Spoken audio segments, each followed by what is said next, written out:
Livet sætter spor i os alle.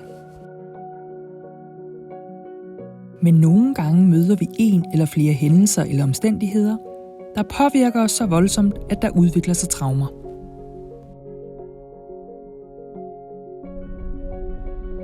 Traumer kan blandt andet opstå som følge af vold, krig, overgreb, tab, mobning, omsorgssvigt eller andre følelsesmæssigt skadelige oplevelser. Der er mange faktorer, der afgør, hvordan vi påvirkes. Nogle svære oplevelser kan vi mestre, mens andre kan give traumer, som følger os resten af livet.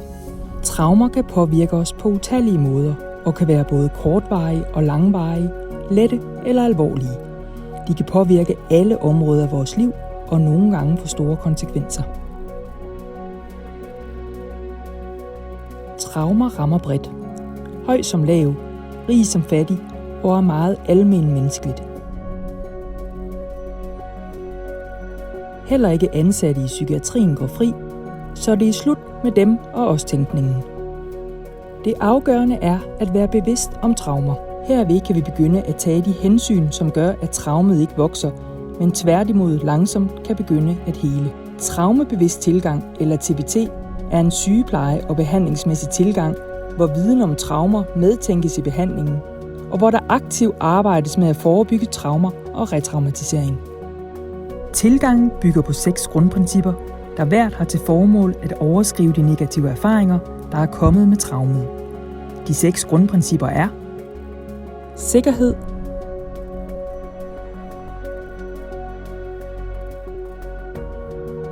pålidelighed og gennemsigtighed, peerstøtte,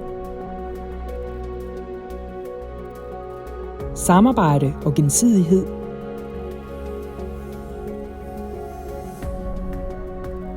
empowerment,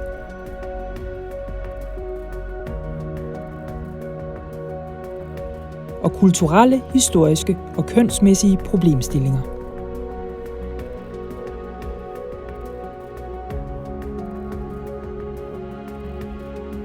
Den traumebevidste tilgang i psykiatrien ændrer mødet med psykiatriens brugere fra at spørge, hvad er der galt med dig, til at være mere nysgerrig på fortiden og spørge, hvad er der sket med dig.